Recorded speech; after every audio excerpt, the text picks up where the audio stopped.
Hello and good evening once again. Dr. Alalade here at Ask the Gynaecologist, and tonight is the day we've all been waiting for, the ATG August 28th female male fertility bootcamp. I'm on live now, and we're not starting yet. We're starting at exactly 8 o'clock, but I'm opening the studio to ensure that people can get to the right location on time. So if you can see me, whoever you are at the right spot. And once again, I want to say good evening to you all. My name is Dr. Dopemu Babajide, and I'm happy to be your host tonight. If you're just joining, or if this is the first time you are attending our seminar, you're going to have a wonderful time. And I want to make sure that today is the best day today is the beginning of the best time in your life. And today's going to mark a new U-turn in your life regarding your fertility journey by the grace of God. So if you're just coming in, settle down. Once it's about some few minutes to 8 o'clock, I'll start the session. I want to discuss these things with you today. I have so many things to say today, and I'm sure that at the end of today's discussion, you'll be excited and you'll be so happy that you met me and you attended this seminar. I'm also very sure that you are super excited to be here today, and I'm also most delighted to be your host tonight. My name is Dr. Alalade of AsktheGynaecologist, and I'm so happy to be here. So as you come up on the group, please introduce yourself. Let us know who you are before we start. It's essential that you follow these particular 4 tips I'm going to be giving tonight to ensure that you have the best experience in today's show. Ensure that any unused app on your phone, they are closed. There are specific reasons why I'm giving this advice. So good afternoon, Chiazoka. Good afternoon, Adebayo Temiloluwa. And good afternoon, Chukuman. Good afternoon, Osaogi Okukato. God bless you. So any unused apps on your phone, please close them. Adebayo Temiloluwa, thank you so much.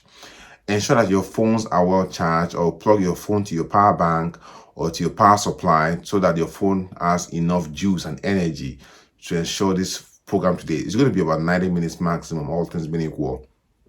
And also, number 3, ensure that you have enough data in your phone to have the best experience during this discussion. That you have enough data in your phone to ensure that you have the best experience during this discussion. And the last one, but not the least, ensure that you are in the best place in your house or wherever you are so that you can have the best reception during this conversation. Now, this video is going to be recorded on Facebook, as you all know, so you can always come back to this show to watch the program over and over again to refresh yourself, or to even get your spouse to come and watch this video. Now, if you register for this show, okay, your registration covers your spouse to attend as well. If possible, get your spouse to watch with you, because 2 heads are definitely always better than 1. So get your spouse or your husband to be with you, and you can watch together tonight. I'm happy to be here. It's been a busy day as always for me, but I'm super excited, and I want to ensure that you guys stay hydrated this season. It's very hot. People are getting dehydrated for no good reason. You should ensure that you are drinking at least 2 to 3 liters of clear fluid over every 24 hours. 2 to 3 liters of clear fluid over 24 hours. And this one I have here is about, this is a 1 liter bottle. So you need at least 2 to 3 of this, or 2 to 2.5 of this, okay? Every 24 hours. It's important. Your body and your body needs to be hydrated consistently and constantly. You should keep moving. Don't stop. In life, we are designed to keep moving. Don't stop. Keep pushing the boundaries. Keep pushing the barriers, and never ever give up, no matter what you're going through. For you to be here tonight, you've made a decision that you want change in your life. You want change in your home. And for you to reach that decision, you've taken that bold step to be here to listen to me today. So first of all, I want to say thank you so much for spending part of your time, your money, your energy to be here. And my purpose is to ensure that by the time you finish listening to me today, you'll be the best person, and you're going to get value for your time, most importantly, and also value for your money. Time is the most important resource in the world. Time lost can actually never be gained back, but you can gain money back. But time lost can never, ever be gained back. Time is the most valuable resource that is scarce and most important. And everything we do in this world always comes back to that factor of time. Whatever you do, anything, anything comes back to the idea of time. It's always time bound. Time matters most. Time is money. Time is health. Time is all we need. So thank you once again. The time now is 10 minutes to 8. We're about to start. Before we start, I'm going to say a word of prayer. And I'm going to talk, tonight I'll be talking about ovulation. I'll be talking about periods. What is abnormal period? What is normal period? I'll be talking about sperm. I'll be talking about how to improve sperm quality, how to improve egg quality, how to ensure that we know what our hormone profile results mean and what we should do when we get a specific result. I'll talk about sex. I'll talk about clomid. I'll talk about polycystic ovarian syndrome. I'll talk about dry vagina. I'll talk about sex styles. I'll talk about saliva during sex. I'll talk about IVF. I'll talk about egg donor. I'll talk about family balancing. I'll talk about what to do to ensure that you have success during your IVF, before and during the IVF procedure. These are the things I'll be talking about today, and these things ensure that lives are different. Now, I'll tell you something. Most people that listen to us and follow our teaching, in most cases, almost 90% of them always see a difference in their life. I've seen people going through so many things in their life, trying to get pregnant for 6 years or more, attended our programs, they listened to the things we said, and their lives changed. If that is your story today, today is going to be the turning point, and that turning point starts now. Okay, and I'm sure, and I want to ask you all, are you excited to be here tonight? If you are excited to be here tonight, please give me some thumbs up. I want to see those that are excited to be here. If you are excited to be on this show tonight, please give me some thumbs up and send yes and text yes on this show. I'm also recording for future publication of this program on YouTube. So always watch our YouTube channel. You can always learn a lot from our YouTube channel. Thank you so much, and welcome Chukuma Ted Osuji, wonderful lady, and Chidema Oji Osaroge Ukato. Welcome once again. Thank you guys for being here. We're gonna wait until about 10 o'clock. About 8 o'clock. Then we start. Thank you, Chidima. Now, I gave 4 specific things. Happiness Unanka. Thank you for joining. Happiness. I think I answered your email. You came in a bit late, and I answered your email about 20 minutes ago. Thank you for being here. Chukuma, I'm excited you're here as well. Thank you so much. Chukuma Osuji. Chukuma Osuji, you're a man. So apologies. My apologies, Chukuma. I'm happy for you to be here, and I'm super excited that you've taken that bold step as a man to be here, because most African men would probably not want to be in this discussion like this. But for you to be here, and I think I've seen your name before. It's not the first time you're attending a seminar. Thank you once again for being here. I really appreciate you, and God will crown your effort and change your story today by the grace of God. Chukun Chikodi, thank you so much. Pollock Alfred, I also saw your name when you paid. Thank you so much for being here tonight. I appreciate you, and God bless you. My name once again is Dr. Alalade. You can see my name inscribed in bold on my scrub. And ensure that your phones are well charged. Ensure that you have enough data in your phone. Ensure that any unused apps in your phone is closed down, because if you don't close unused apps on your phone, they affect your phone processing and the power of your phone, to ensure that you have uninterrupted access to our discussion. Also ensure that you spot the best location where you have the best reception in your locality or in your house, and you stay there. If you have to climb on top of a tree, please climb on the tree and sit down there quietly. I'm just joking. Elizabeth Ifediba, thank you so much, and welcome tonight. My name is Alalade, Dr. Babajide, Dr. J, as you know me popularly, and I'm happy to be here. And I'm sure, and I have no doubt that you're super excited to be on this show today, once again. So let's settle in. I'm going to start shortly. We're expecting about 57 people today here. And our seminars every month are designed for a specific reason. The reason is that we want to ensure that we have one-to-one discussion with people that matter, and are with people that have taken their health challenges serious, and they want how and answer. So for you to be here, I appreciate you. Thank you so much. You are a special breed, and God Almighty, through us, through you, working together, will make a change in your story. My purpose of being here, I believe my purpose of being alive, to ensure that families are happier than the way I met them at the beginning. My joy and my prayer is that every home turns anew, and that addition you seek in your home in form of children, God will not let it lack in your home, in your family, at any point in time. By His mercies, by His grace, Amen. So we have about 6 minutes to start the show. I'll still be here welcoming members. Thank you, Gloria Umako Konji, for being here tonight. Gloria is one of our members, our moderators. She's a foundation moderator. She's been a member of our group since the day we started. Ifioma Arinze, thank you guys. ATG, Elizabeth Ifiliba, thank you so much. And Elizabeth as well is one of our foundation members as well. ATG is a big group, about 1.7 million group on Facebook. I started a group in November 15, and the group has grown tremendously. We've gone through difficult times together, and here we stand because this is a God-given dream, and I have no doubt about it. Over the last 12 months, ATG has made major strides. We have our own ATG laboratories where we can do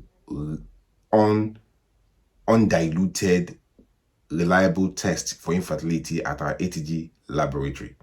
And in the last 3 months, we opened our own IVF center. And in the next few months as well, we're going to open a new lab branch in Surulere by the grace of God.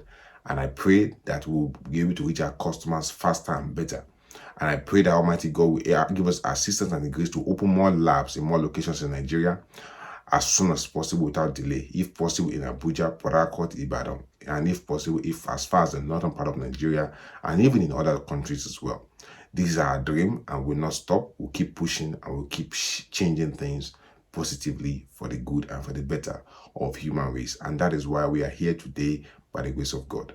ATG is also busy developing a new app where you can use and chat with us consistently. The app is ready about 6 months ago, but we are still going through the process of getting the iOS system to approve the app and get it hosted. iOS has very difficult and stringent measures before they can approve any app on their system. We'll get there. It's a long journey. It's been published already on Google Store, but we haven't shared it out yet. We're keeping it under wraps until we have the iOS system, or iOS version, I would say, launched. Now, if you can hear me loud and clear, please kindly let me know. I want to do a quick sound check before we start. If you can hear me loud and clear, please kindly give me some thumbs up. Let me know that you can hear me. If you can't hear me, let me know so that I might need to increase my volume or come closer to the set. So if you can hear me loud and clear, say I can hear you. If you can't hear me, let me know. We have about 57 people registered for the seminar. We want, once we are about 20-30, we'll start the seminar. With 20-30, that is a very good sizable number. Thank you guys. Thank you, Chiazoka. Thank you, Anne Oji. During the seminar, as I'm talking, if you have any questions, write them down. Thank you, Chidima Oji. Towards the end of the seminar, I'll open the floor for questions so you can put up your questions on the screen and let me answer the questions. It's always very good that you let me answer a question before you put another one. But if you put many questions together and I lose track of them, I'll probably not remember to answer them. I'm going to designate our moderators, Elizabeth and Gloria and Anne, if you're there. Every question people are asking, can you help me? Can you help us to copy them into your own notepad? And as I answered questions, help me tick them so that I know that I've answered any questions. And if I miss any questions, please kindly post them for me so that the members that ask the question will not get upset. We can cover all questions as much as possible because our group today is not as huge as before. So we should be able to cover every question every member would ask or would want to ask, all things being equal. Thank you, Candy Clark, for being here. Thank you, Candy Clark. I really appreciate you. What a wonderful name, Candy Clark. I don't know where you come from, but God bless you and thank you so much for being here. Thank you, Moshalewa Basirat, and thank you so much for being here, my wonderful sister from UK. Well appreciated. God bless you. And it's going to be a wonderful time today. The house is full and it's going to be an amazing time, definitely, without any iota of doubt. I have faith in that and I have belief that we can work together and create a ocean of change in the world today, in the world tomorrow, and forever. Thank you guys and welcome once again to Ask the Gynecologist program tonight, male and female fertility boot. Chinyere Uchena or Padeji Beatrice Feyishike. Thank you. It's about 1 minute to 8. We're going to start shortly. So hold on, steadfast, and let us go for this wonderful journey together today. Chinyere Yanyanwu Ezema, welcome, my beautiful sister. God bless you. Thank you. We're still expecting people. Once we're about 19 now, once we have about 20 viewers, we're going to kick off the show and then we'll start prompto without delay. Okay, Vivian Dico Briggs, I can see you there. Hello to you, and welcome once again tonight. Okay, I might need to put some few things on the board, so I'm trying to move my board a bit closer to the camera so that people can see the board if I have to make some points well dramatized on the board. So I'm bringing my camera a bit closer to the board, to the whiteboard. So that is good. I think we are here. So that is ATG August seminar. Okay, so here we are. I think we have a good show. We have about 21 members now, and it's already 8 o'clock. 8 o'clock. So, like I said all the time, I'm going to say a interreligious, interdenominational prayer where we have to acknowledge God, and then we start the program together with faith. So let us pray. You can join me in the prayer. Leke clear. Thank you. You can join me in the prayer. You don't have to be a Christian or Muslim or anything to join me in this prayer. It's an open prayer, and it's a prayer of faith that God Almighty will make change and turn things anew in our lives, in our story, by us, through you and me. Amen. Almighty God, we pray that today's program is going to be a best of its kind, and it's going to be a wonderful one. It's going to be full of impartation of knowledge, questions answered, lives changed, and turning lives anew. And he uses this program to create an ocean of change, an addition to people's families, people desiring for children, boy or girl, whatever they want, twins. At this point in time, we anchor together with faith. We work together as a group, as a unit group, with faith, with one accord. That the things we see here today will transform homes, will create oceans of change and ocean of faith, and will cast out all fear in our lives, in our homes, in our dreams, and in our desires to have a family of our own. If people that are here looking for children, 1, 2, 3, 4, 5, 6, 7, 8, 9, 10 years, this program will open their mind, will open their heart, will be a change and a positive restart again. I pray, and so shall it be. Amen. So if you believe with me, say amen. If you believe with me, say amen. Before I start, I know some people want to join very late, so I'm going to open my laptop just in case my secretary is not online, so I can approve some people that are joining very late. We'll always have late comers to any of our show. I think it's an African thing, so I'm not upset, but it's a bit chaotic and it's a bit disorganized if people do that. We've mentioned this group that we're starting the seminar since, but sometimes some people will join a bit late as usual. So, but no big deal, no problem. So let me quickly bring up the group on Facebook. Then we can start. I don't know, my computer is a little bit slow these days. I think it's getting older. Anyhow, what is this group about? Today, we're going to talk about, I actually mentioned a few things we'll be talking about today. It's going to be an extensive one. Okay, I've seen the group on Facebook. Very good. So let me see. People waiting to join. Requests. Good. Anyhow, we are all set. Let us continue.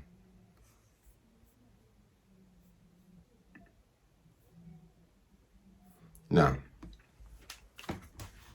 what I've realized over time, over years, is that people that are going through fertility journey, or I would say infertility journey, sometimes they are a bit shy and they find it difficult to come out and to tell people what they are going through. I want to tell you something. Infertility is very common. It can be by perception. Probably you're not trying for sex very well, or probably the man has problem, or the woman has problem, or both of you has problem. Infertility, usually, out of every 10 people that are couple that are infertile, up to 5 is the woman that has a problem. 4 cases is usually the men, and the remaining is the woman. What it tells you that is men too have infertility issues too.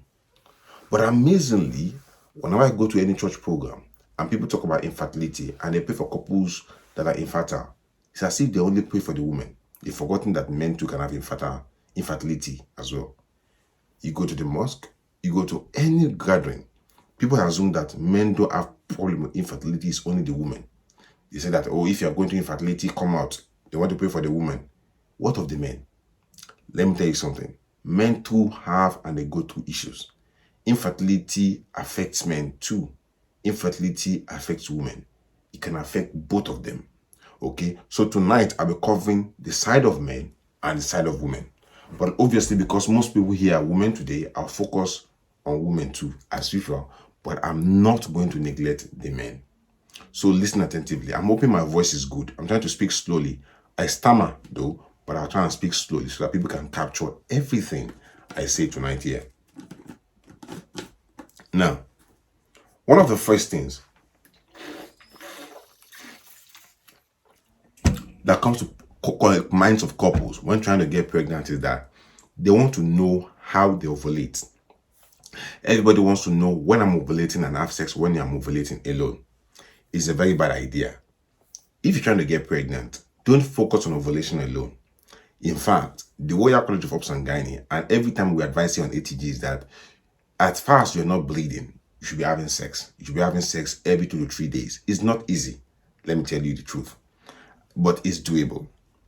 You can focus your mind on it and focus on the enjoying the part of sex all the time as opposed to trying to get pregnant. As far as everything is working well, if you're enjoying sex, you get pregnant. And you should have sex every other day.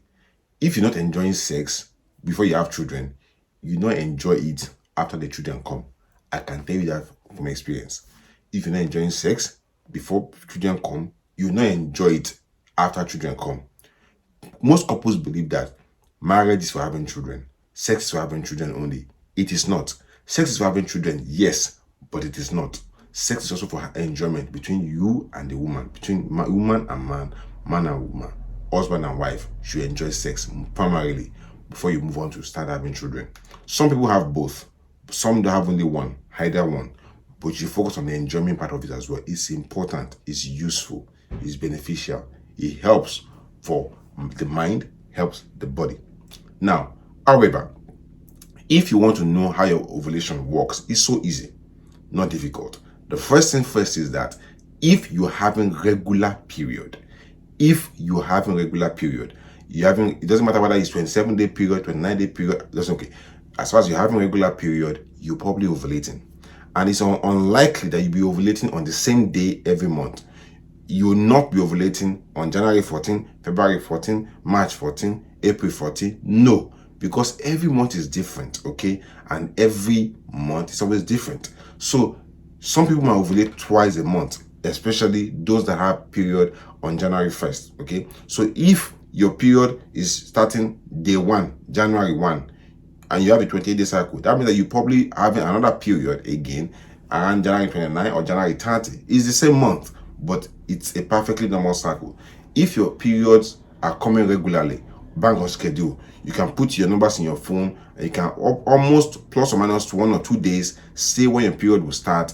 That means that you're probably having a regular period, and 80 to 90% of the time, if you're having regular period, you are likely to be ovulating. And if you're ovulating, then there's a high chance that you're able to get pregnant. That's number one. Okay. Now, if you're having a regular period, then counting your ovulation can actually work for you. Okay. However, remember I said that you should not focus on having sex alone during your ovulation. Whether you're having period, whenever you're having period, you can stay from sex. But some people like enjoying sex during period. It's up to you. But for the purposes of getting pregnant, okay, having sex during your period doesn't really make sense to me. But if that's what you want, that is fine. But focus on having regular sex every other day as far as you are dry. I've seen people, they have sex on day 4, just at the end of their period, and they still got pregnant. I've seen people, they have sex on day 9. I've seen people, they have sex on day 14 and they got pregnant. Now, if your ovulation is around day 14 of your cycle and you have sex only on that day, that is on your ovulation day, you're only giving yourself 40 to 45% chance of getting pregnant. Maximum 40% chances of getting pregnant. So why don't you maximize all your chances of getting pregnant by having sex every other day? Every other day. as far as you're not having any bleeding or period. That's why I tell people all the time. But if you want to count your ovulation, it's no big deal. It works this way.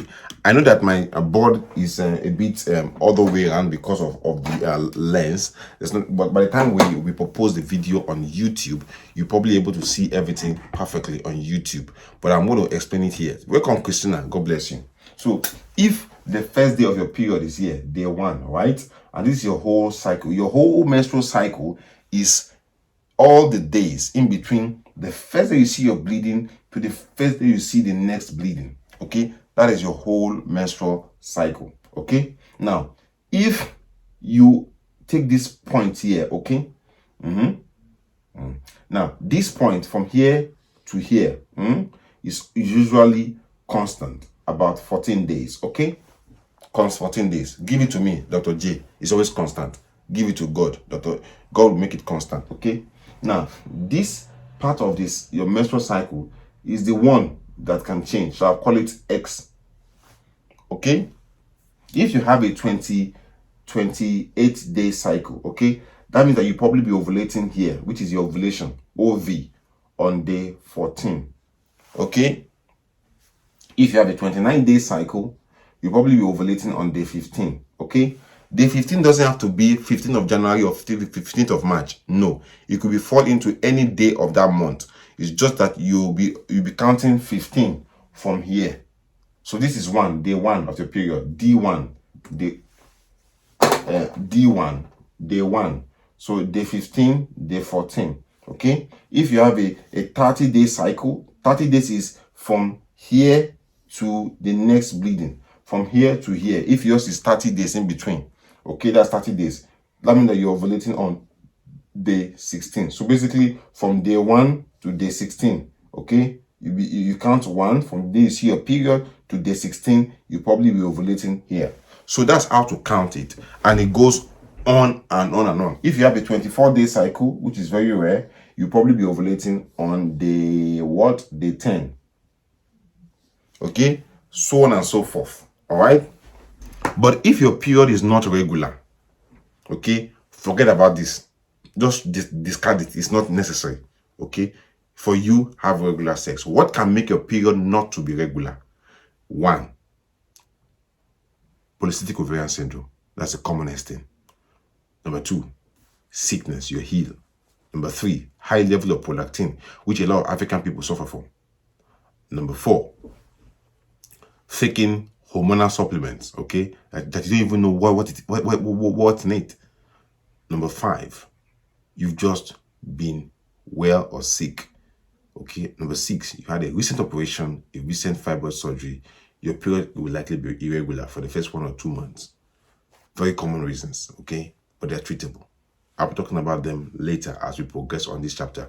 If you have any questions, just hold them, okay? Now, this is about ovulation. If you didn't understand, just watch the video again. You captured a lot of things again there. But that is for people that have regular cycle, okay? The 14 days at the second part is always constant. Almost 99.9% constant. All right? So if you want to know your ovulation, use that. If you want to watch more videos about ovulation from myself, go to our YouTube page and watch a lot of videos there. Okay? Now, some people will definitely have irregular period. Okay? If you have irregular period, it's most likely because you have infections. Chlamydia, gonorrhea infection can cause irregular period, bacterial vaginosis, recent fibroid surgery, high level of prolactin, they can cause irregular period. Okay, and if you have a regular period, it's always important for you to investigate yourself. Number 1, get vaginal examination so that we can check your cervix. People too that have what we call abnormal cervix, okay, can bleed intermittent. That is why as a woman, you should be having regular cervical smear at least every 3 years in most cases. Okay, if you're having regular cervical smear, if there's any issue with your cervix that can cause bleeding, we'll pick it up. If you get examined and they can see infection, we can see any sign of infection, we get it treated as soon as possible. Infections too can cause irregular bleeding. If your cervix is stenosed, you've had previous D and C, your periods could be scanty from Asherman syndrome. That can cause irregular bleeding as well.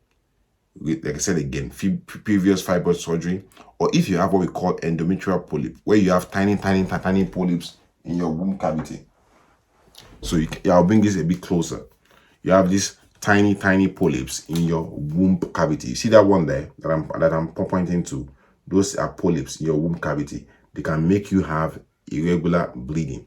That is why if you have irregular bleeding, you must do a scan to check for fibroids, check for polyps, and even in exceptional circumstances, we do hysteroscopy, where we put a camera from your vagina through your cervix, and we'll be looking directly into your womb to figure out why you're having heavy bleeding, irregular bleeding, and we treat it as soon as possible as well.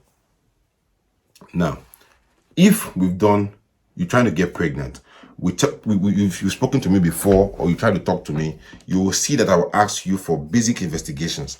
And amongst those investigations, you always hear me talk about follicular stimulating hormone, FSH. You hear me talk about LH. You hear me talk about estradiol, okay? Those are hormones, okay? Hormonal profile test, okay? I'll talk about prolactin. I'll talk about testosterone. I'll talk about rubella. Rubella is an infection, if you are not immune to, can lead to miscarriage in the early part of pregnancy. Most women listening to me today will have had rubella vaccinations, okay? Some will have missed it. So if you're trying to get pregnant, you're going through infertility, one of the things we do is that we want to do your test for rubella to know whether you are immune to rubella. If you've had your vaccination for rubella before, you're definitely immune, okay? But if you've not had vaccination, you're probably non-immune, and if you contract rubella in pregnancy, it can cause damage to the baby, or make baby to be deaf, or make baby to miscarry, okay? That is very important to do all these basic tests. Also important to do your ultrasound scan or pelvic scan, pelvic scan, okay? And next thing we want to do is to do your husband's semen analysis, seminal fluid analysis. That is the only test men do, at least basic. If men's semen is very poor, then we want to do more hormonal profile for the men. But basically, we want to do semen analysis test for the men just. And in that semen analysis, we check for a lot of things in the sperm. And I'm sure by the time you look at someone's sperm count, you'll be confused that what is all this? Now listen attentively, we'll talk about them.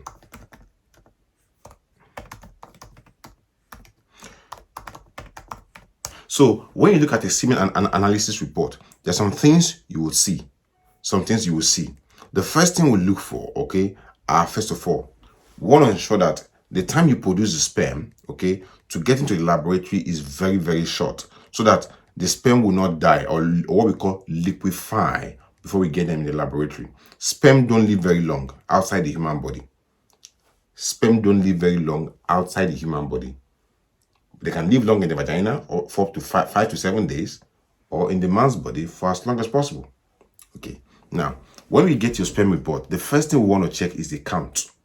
You say, but you just only need one sperm to get pregnant. I know. But let me tell you how nature works. Okay. Nature works hard. Okay. If nature wants a species to survive, nature will produce about 95% of different species. Okay. Because nature does not know which one will work, which one will survive. Out of those 95, usually only about 5% will survive. And those 5 will now be stable. They will produce more. And even out of those 5 that are producing, one of them will be even better and they will propagate more. What we call law of natural selection is standard. It is true. Whether it's biblical or not, that is what I've seen. And that's what I know. I'm a Christian. I believe in God. I also believe in God in every way. I don't know who God is. And I believe in every religion too, whether Islam, Confucianism, whatever religion you want to say, as far as you believe in God, that's okay. As far as you believe there's somebody above you. I don't know what God is. Maybe God is water. Maybe God is a man. Maybe it's not a woman. Maybe it's stone. I don't know. It's not my business. I know there's God, okay? I know that God power is in everything. Now, what I'm saying is that, yes, you need one sperm to get pregnant. True. But once a man produces sperm, some sperm will drop off the way, okay? Some sperm will die before they get to the vagina. Some will die in the vagina. Some will scream and they get exhausted. Some will get lost. Some are not even able to compete. Some are not even good. Some don't even carry the correct genetic material. And some are not even good enough to get to the egg. Some, they get to the vagina, they are into the womb cavity. They are waiting for this egg to be released. They die while waiting. So anything can happen because a lot of sperm will die. You know, men don't like asking for a road. The same thing is to sperm too. They don't have GPS. They can get lost. But some will still be good to get to the egg. Out of those ones that will get to the egg, there will be very few. The more the number released from the man, not only the number, quality as well. I'll get to the quality later. The better it is for a woman to get pregnant. So we want a man to produce at least 39 million, 40 million per meal. A drop is about a meal, okay? We want at least 40 million spermatozoa to be there swimming. Not only that, we want the volume of a sperm produced to be at least 1.5 mils. Very small, like almost like about 2 drops of water. That's enough to get a woman pregnant. Let me tell you something. I've seen people get pregnant just by the man smearing sperm around the vaginal entry. And the sperm can find their way. Some sperm are so powerful, some are so lazy. It is life. Just that volume, 1.5 mil is enough to get a woman pregnant. So we want at least that. And at least 30% or more should be moving forward, not moving this way. Some sperm, they will have 2 heads, and one wants to go forward, one wants to go sideways, and they are lost, and they are tangling, and they can't move anywhere. You see them under the microscope, they are moving like this. They can't move anywhere. Some sperm will move fast. You see that they know where they are going. They are targeted. They are focused. They are action prone. You want sperm like that. That is what you want.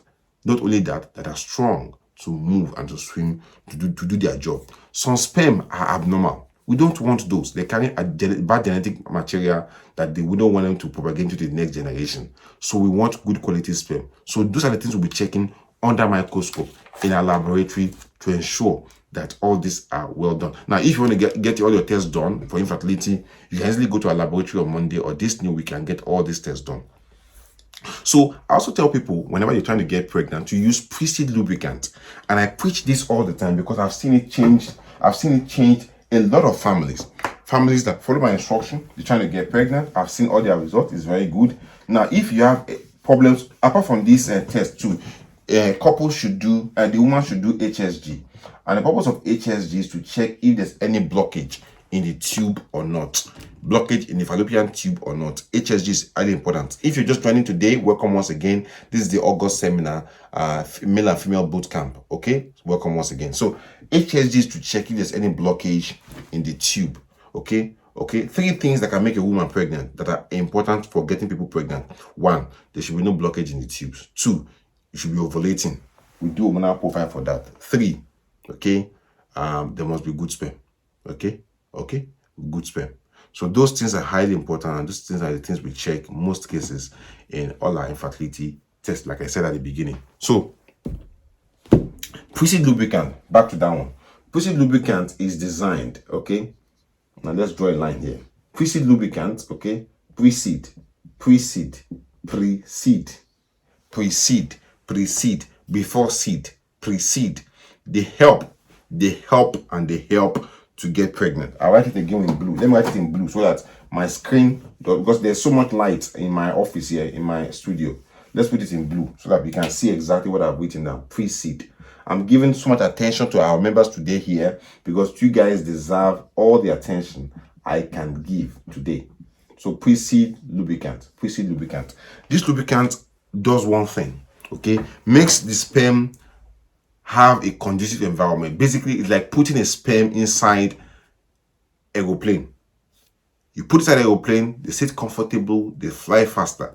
The vagina sometimes can be hostile to sperm, but in most cases during ovulation time, the vagina is very, very friendly to sperm. But sometimes, even during ovulation, I've seen vagina that are hostile. Precede Lubricant makes the vagina environment very, very good. If you're not ovulating or if you have blocked tubes, Precede won't help you.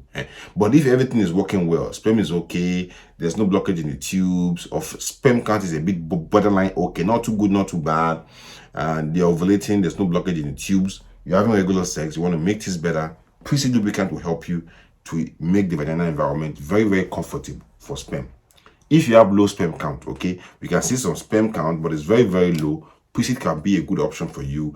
And I always tell people as well to get Adizwa as well. Adizwa also help with sperm boosting. Adizwa, A-D-Z-Y, so A-D-D-Y-Z-O-A, Adizwa. Get Adizwa as well. And you can also get Fertility. Fertility is quite expensive, but you can get it if you can. Fertility. If you can't get Fertility, go to ATG office and speak to Nike. She will tell you and get a supplier, supply of original Fertility for you. Okay, ATG office. ATG office address will be put up on the screen by one of our moderators shortly. Okay, go there. Uchechi Ann, welcome once again to our show tonight. If you just joining, you can watch the video from the beginning on our ATG this particular seminar page. This video will be left up on the screen by Facebook for as long as possible. You can come back and watch the video at your own free time. Okay, now, so you understand all this. Now, there's something about egg count that most people don't understand or fail to understand. Once a woman is born, the amount of eggs you're going to carry all life is already being deposited into you. There's no way any woman can increase their egg quantity. People have lied before. Oh, that you can take this, it will increase your egg count. Nothing like that works. Okay, once a woman is born, the amount of eggs you have all life has been given to you. It will depreciate with time as you get older. That is the fact. But there's something you can do to increase and improve the quality of your egg reserve. Number one,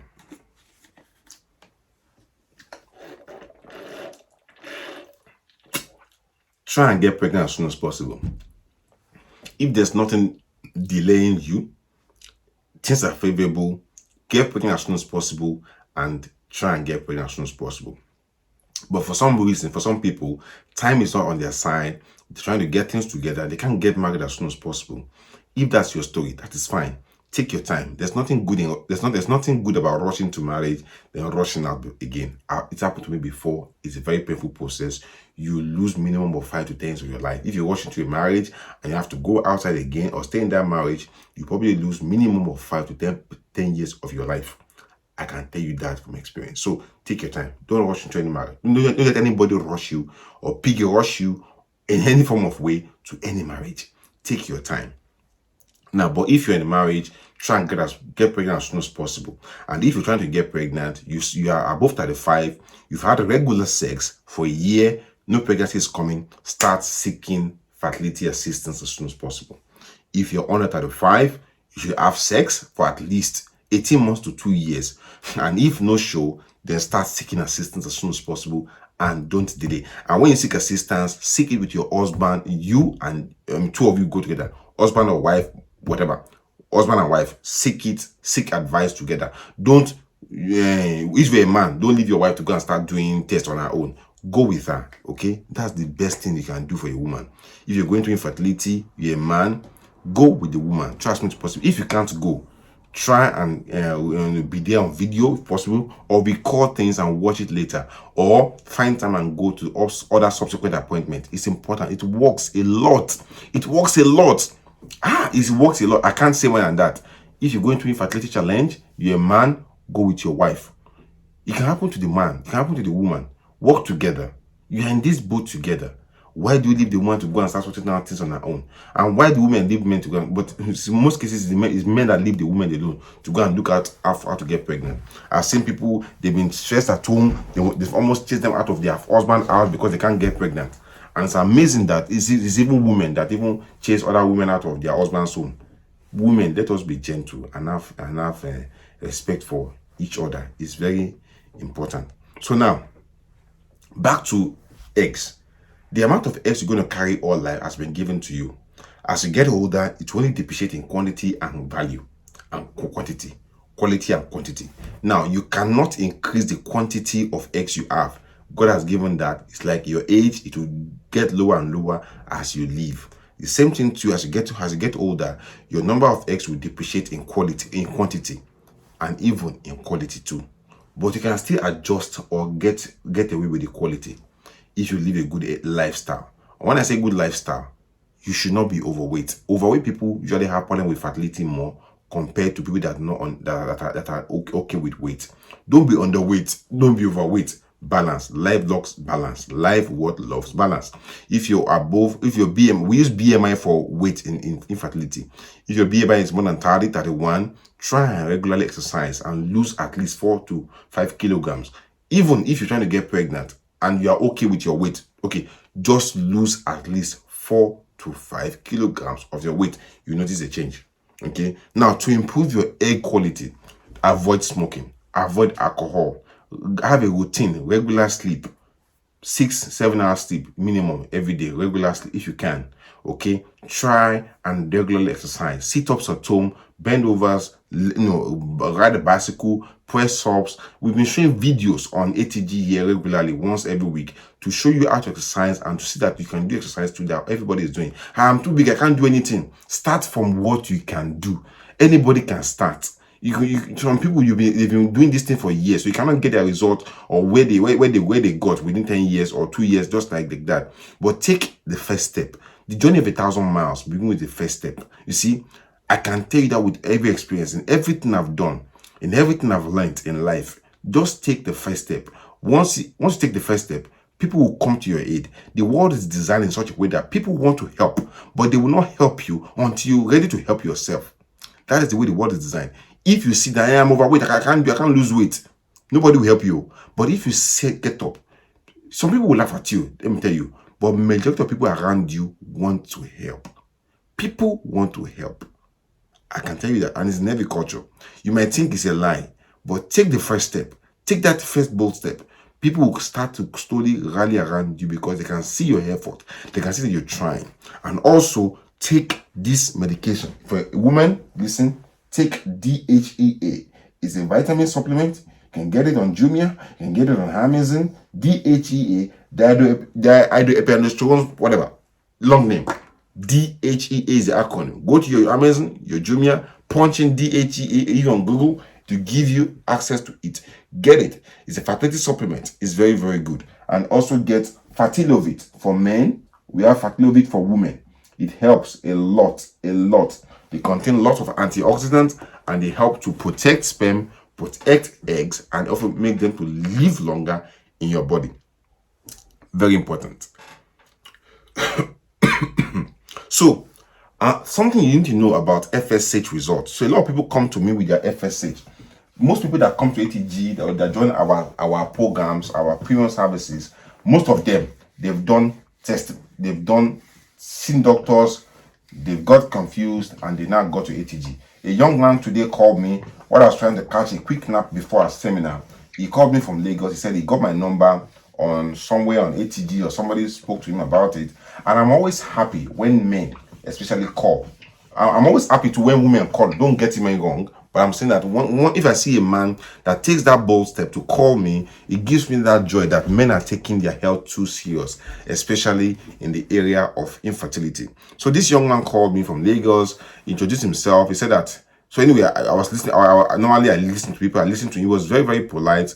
So I listened to him all the way through, because these things we offer here on ATG, actually they are free. But obviously, if I want to make it free forever, people will swamp me with calls and with texts, and it will be a difficult time. Anyway, this guy got my number from one of my websites, and he approached me.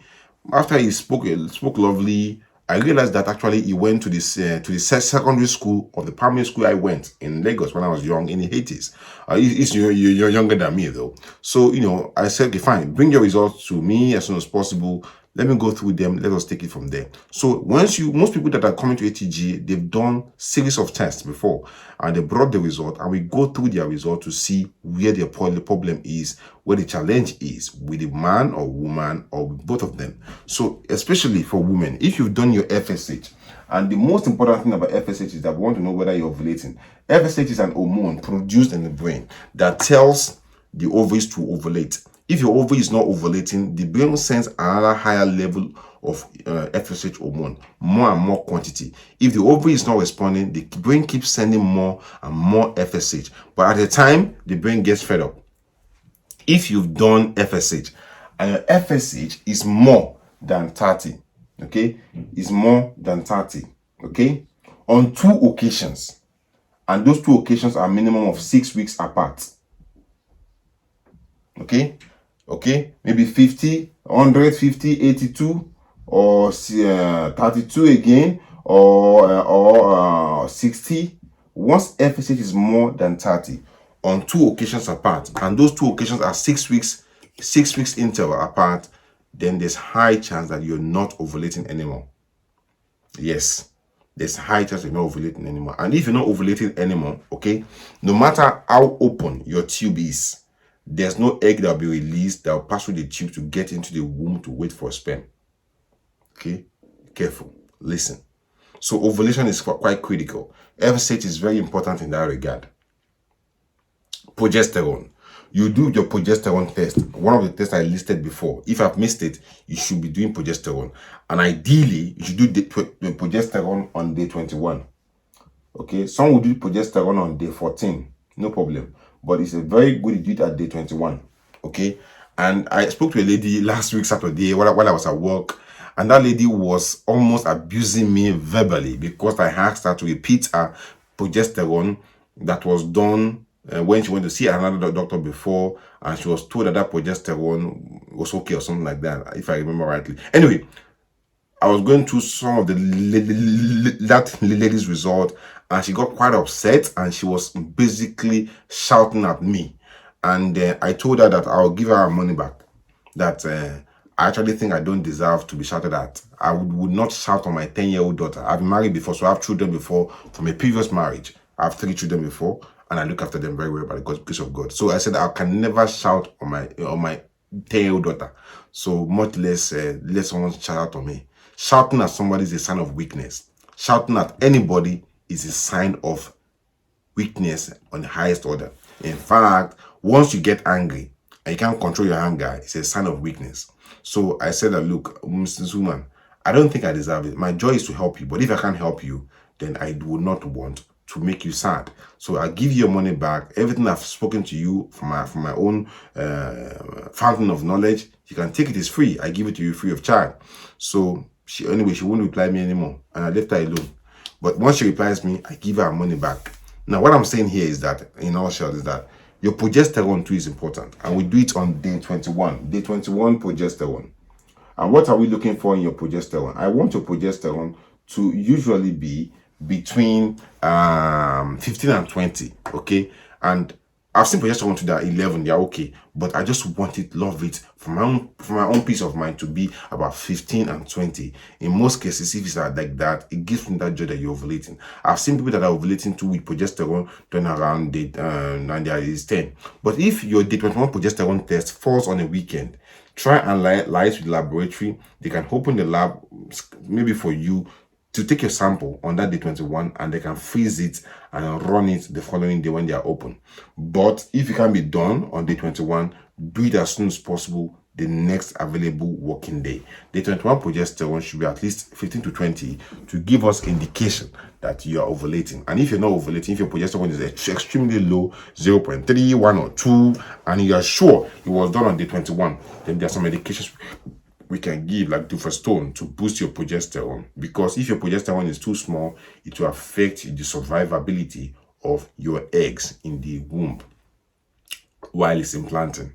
Progesterone is important for the first 12 weeks of pregnancy to allow implantation and until the placenta is able to support and produce its own progesterone to support the pregnancy. Okay, now, people too always ask me questions too about sex. And do we have any questions? Please hold your questions. Let's finish this talk and I'll take questions. Okay, please. If you have questions, write it down in your paper or your pad and then ask me later once we open the floor for questions. Now, issues about sex and style. Let me tell you something. There's a special way God has designed the womb. You see, the womb is like a pear-shaped structure. Let me clean up my board here so I can explain to you how the womb works. Okay, now, a typical womb and a normal womb, okay, is this way.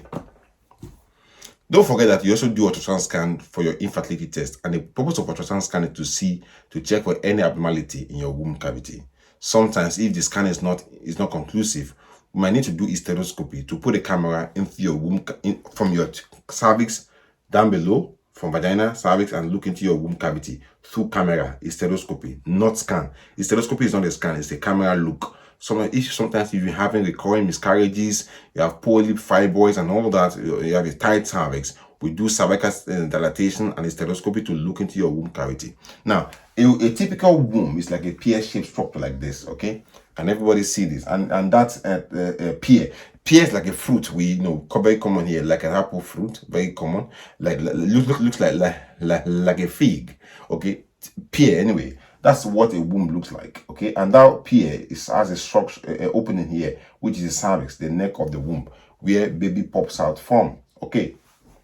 That is what a typical womb looks like. Now, during sex, okay, this womb, okay, like has a suction. It sucks. You know that plunger people use in Africa to unblock sinks if sinks are blocked. Okay, the same mechanism to the womb. The womb like suction, so it will contract and open to suck in hair, to suck in sperm in the vagina. That is where the womb works during sex, and it's designed by God to do that for a particular purpose, to suck in sperm during sex. Okay. So that is why when people say that they're having sex and they want to put their legs up and hang it up for 4 hours, 10 hours so that sperm won't drop away, I laugh at them, because if a sperm is good, if a sperm is good, it will get into the womb without you raising your legs up.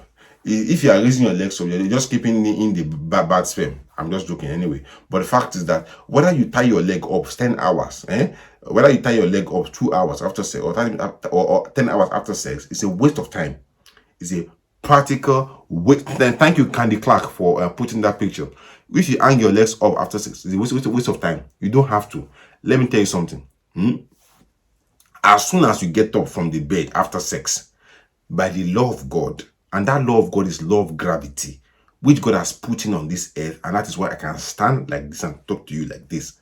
By the law of gravity, which we all need and stand on this earth, once you get up from the bed, whether you have sex 10 hours ago or 2 hours ago, okay, and even if the sperm is dry in your vagina and you go and pee or you walk around, some sperm will come out. It's natural.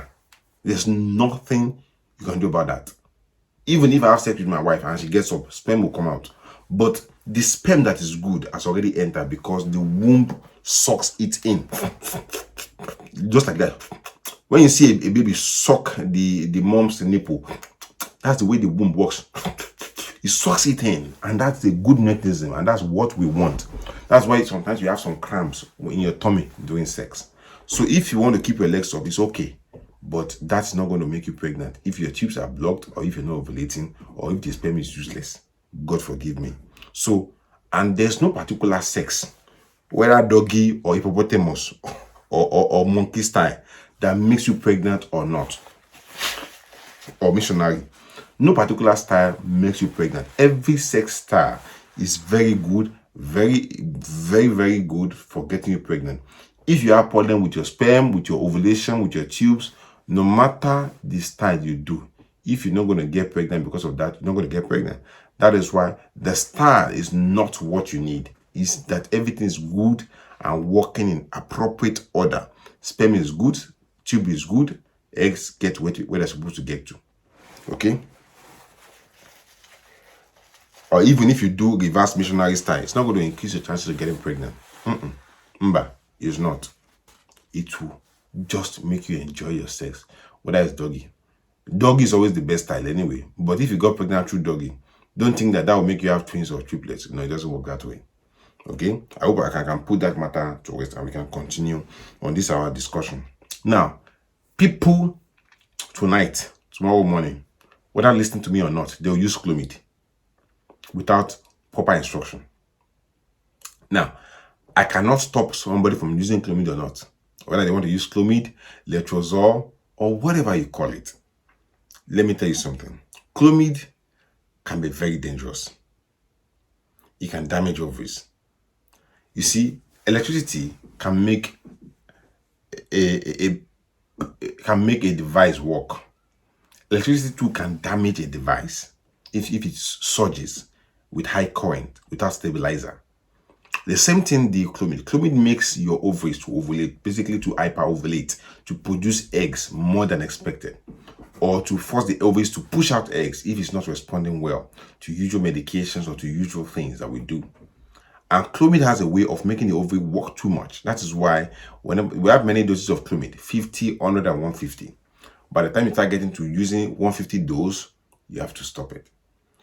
Most cases, we give Clomid for up to about 4 to 6 cycles. By the time you get into the 4th cycle and the Clomid is not working for you, I'll say stop it. and get well investigated or seek a second opinion. In most cases, when we use Clomid, somebody has a PCOS. Like I said again, PCOS will make you not to ovulate well. But if you use Clomid under the direction of a doctor, never ever use Clomid without a doctor's direction. And what they'll do is that they do what we call follicular tracking scan. And on the follicular tracking scan, we want to see whether your ovaries is responding and producing a good follicle that is reliable, that is sustainable, and that looks normal. And whenever we measure, we're checking at least that the follicle should be at least 12 millimeter or more. That will suggest that this follicle is the best and is likely to rupture. And once we locate the dominant follicle, we tell you to start having sex every other day.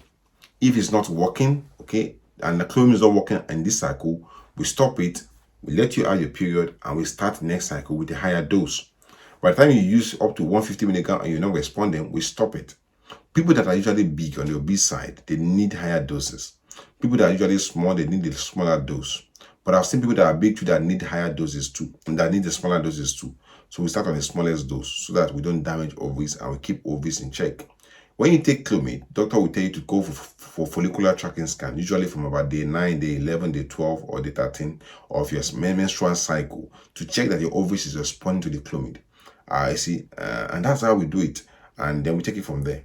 Sometimes Clomid can be very dangerous. That is why, because your friend used Clomid, does not mean you should use Clomid, because your friend won't tell you the full details. Probably they don't know, or probably they're hiding it from you. They won't tell you the full details of why they actually used Clomid. Okay? Clomid should not be used if we don't know what's going on. We should first of all investigate and check everything. And if everything is working, you're supposed to be ovulating, we've checked your hormonal profile, we've checked your hormonal stuff, everything is supposed to be as supposed to be, you're not ovulating, you can give Clomid a try, but it must be done with the direction of the doctor. Not nurse, doctor, or at least a doctor supervising and overseeing your Clomid intake so that you don't get on the bad side. Remember I mentioned about PCOS. It's not Pcos, it's PCOS, Polycystic Ovarian Syndrome. Now, I've seen people that have done many scans, and on their scan, they say, oh, you have multiple follicles, you have polycystic ovaries. Having tiny follicles on your ovary, let me draw it on the screen. Now, when you scan, okay, and on the scan, we focus on the ovary, okay, we see an ovary, left or right, that looks like this. So that's your ovary, okay? And you see a tiny cyst outside the ovary like that, okay? Cyst. That is an ovarian cyst. Let's move this camera. So that is an ovarian cyst, okay? That cyst can twist on itself here, and the blood supply, the blood supply to the ovarian cyst can twist on itself, okay? And when it twists on itself, it cuts off the blood supply, and it can be very painful. So ovarian cysts can cause pain. But we have another type of cyst that we'll be talking about, which is the polycystic ovaries, okay? Polycystic ovaries does not cause pain, okay? Listen to me clearly. Polycystic ovaries does not cause pain. Polycystic ovaries can cause infertility, but it does not cause pain. Ovarian cysts can cause pain, but it's unlikely to cause infertility. If you want to know more about ovarian cysts, that will be on a different topic, a different seminar, entirely different. But for this seminar today, we'll be talking about polycystic ovarian syndrome, okay? For polycystic ovaries, what you see is that you go for scan, they scan you, and they see tiny follicles in the ovary, okay?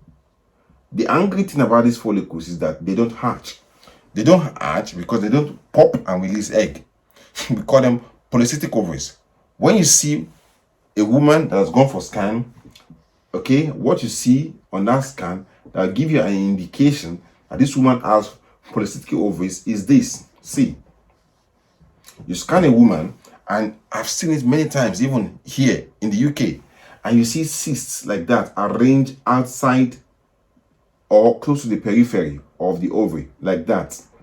It can be on one side, it can be bilateral on both sides. Bilateral means left and right. One side means unilateral. Usually polycystic ovaries is bilateral. When you see that on a scan, peripherally arranged cysts like that, follicles in the ovary, we call them polycystic ovaries, okay? The bad thing about that cyst is that it does not hatch. They don't pop. They don't release egg. It's like all these eggs that you cook and fry. They don't hatch. They just headache. They will expire and they will start smelling. Polycystic ovaries makes the body like that. They don't hatch. Okay? And they are annoying.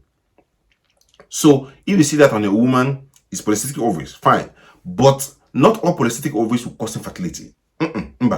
Once you have polycystic ovaries and there's facial hair like this on a woman and her periods are irregular, her testosterone is very high, that means that she might probably have what we call polycystic ovarian syndrome. That is when it becomes a syndrome. Irregular periods, high testosterone, and you see these follicles or cysts on the ovary arranged like that, it becomes polycystic ovarian syndrome. But polycystic ovaries itself does not cause infertility except it becomes that syndrome. So, but how do you prevent polycystic ovarian syndrome? Actually, you can't do anything to prevent it. If you're going to have it, you have it. But it doesn't make you infertile in most cases. Welcome, chukun chikode. Okay? But if you have polycystic ovarian syndrome, that doesn't mean you can't get pregnant. What you need to focus on is to lose weight. Just losing at least 4 to 5 kilograms, sincerely speaking, and keep that weight in check can make these eggs to hatch and for you to get pregnant. If it's not working for you to lose weight, we can go in with a camera, laparoscopy, put you to sleep, put a camera through your belly button, use a hot laser to basically laser off or destroy these follicles on the ovary.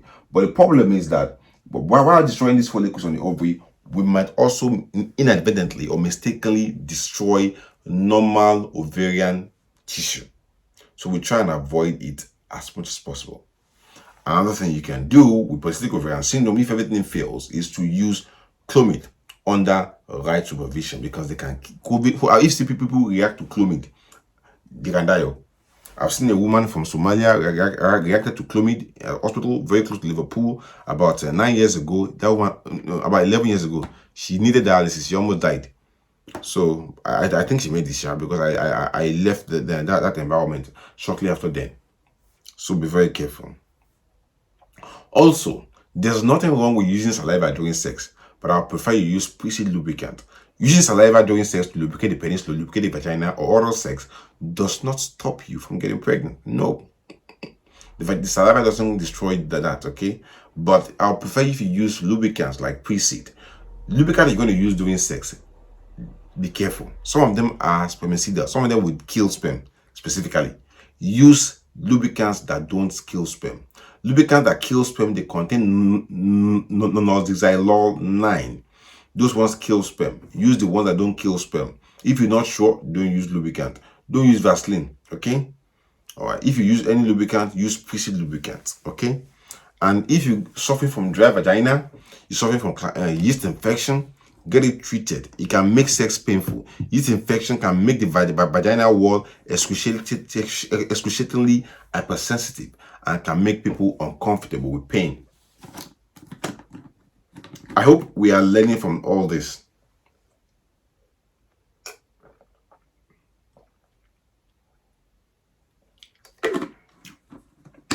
I hope I'm making sense. If I'm making sense, please give me a high.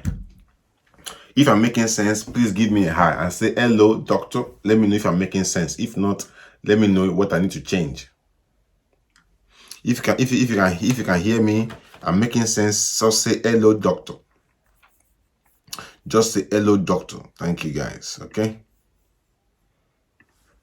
Like I said again, some people want to join the seminar very late. Some people are lazy. Excuse me for using that. Though you've been told to join the seminar months or weeks ago, but they leave it to the last minute, and then they'll say, "Oh, I can't join the seminar. I can't join the seminar. I can't." But we've been announcing this thing now. We've been saying this thing now to join this thing now, but people will come. A lady now is just on our email. Her name is Agege. I've sent you. I've replied you now. She's trying to join the seminar at when? At 9 o'clock. 9 o'clock. Anyway, let's continue. We are here till once we finish this discussion. People suffer from dry vagina. If you're suffering from dry vagina, it could be stress in most cases. And sometimes too, it could be that you're past menopause. In such a case, if you're above 45, you're going through dry vagina, we initially tell you to do your FSH hormone to check if you're menopausal or not. If you're not menopausal, FSH is less than 10 or maybe 14, you're still ovulating. In that case, thank you, Vicentia Fafa Dogbe, Cecilia Mojisola Obam, Bimpe Paimon Fasuba, Chiazopka Chukuma, Enokwe Mabel, Chukuma, Leke Claire Njuate, Kubwa Boluwate Fe Abubakar, Chinyere Uchena, Candy Clark. Yes, guys, thank you guys for answering. So I know that we are still on the same boat. Welcome, guys, and welcome once again. Thank you for doing the sound check and doing the present in class check. God bless you. I love you all so much. Now I'm trying to continue my discussion. Now I don't know how to swipe this commenting away. Okay. Thank you, Elizabeth. Thank you, Elizabeth. Thank you. Okay. If you've done your FSH, it's very, very high, you're probably menopausal, you need to use HRT, or we give you lubricants to use during sex. But if your FSH is still low, normal, you're still ovulating, and you can use Precede Lubricant during sex, do more foreplay, and try to figure out what is stressing you so you can fix it. Sex toys. There's nothing wrong with sex toys. If sex toys is your permit, is what you love to do, use it as you want. Okay, sex toys does not cause pregnant, but if you're going to be sharing sex toys with people who don't know, be careful. They can transmit infection. Sex toys must not be shared outside the two of you. If you have questions, please leave them to the end of the discussion. I already said it at the beginning. If you have questions, Chidi Berry, kindness, please kindly leave your questions to after the seminar, or let your friend ask it for you after we finish if you can't wait. Okay. So back to sex toys. I've talked about this before, about some few years ago, about sex toys. There's nothing absolutely wrong about sex toys. Whether you want to use cucumber, put condom on it, make it safe. If you want to use carrot, banana, whatever you want to plantain, whatever fits the size, if it's cassava, that's okay. Just ensure that it's clean and you don't share sex toys. If you have a proper sex toy, it's okay to use them, don't share them. If you're going to use them, make sure that they are battery operated. And in fact, most sex toys are battery operated, they don't plug them. If you're going to use a sex toy that is going to be plugged, run away. But ensure they're battery operated, washed with warm water, hair dry them, and keep them safe. I said at the beginning of this talk that sex is two-sided. Sex is for getting pregnant, and sex is also for having babies, for procreation, having babies, and also for recreation, for enjoyment. You must enjoy both by the grace of God. There's nothing wrong with you enjoying sex. So if you're enjoying sex, don't think you are committing sin. You are designed that way. You are wired to enjoy sex. And there's no demon to cast out because you're enjoying sex. But enjoy sex with your husband and have it done only with your husband. Don't do it outside marriage as much as possible, please. Do sex within the confines of marriage. I'm not a judge. I'm not a religious preacher.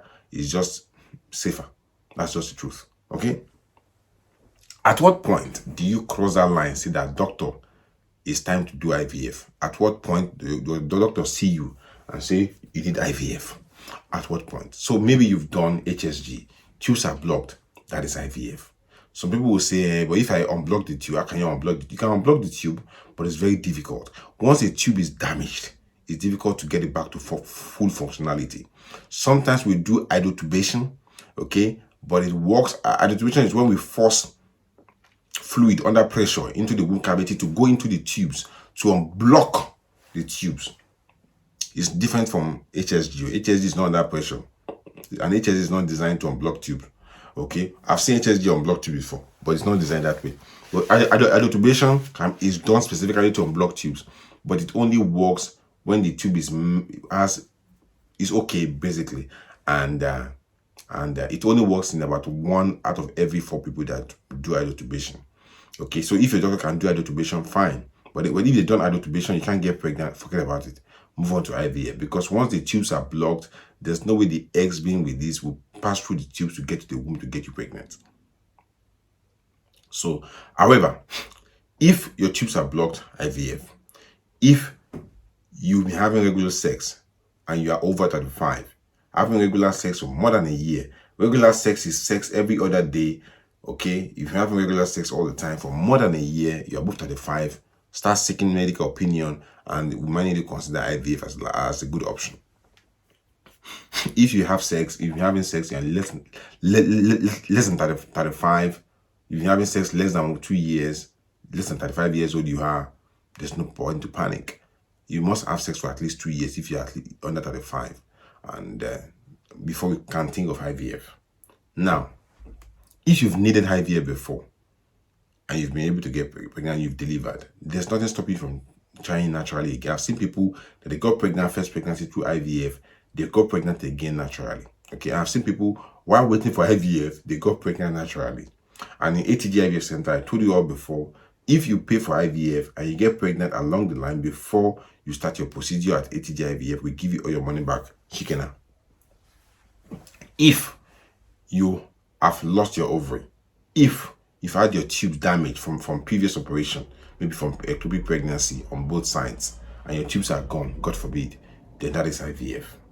If you had your tube damaged from endometriosis before, it's IVF. Okay?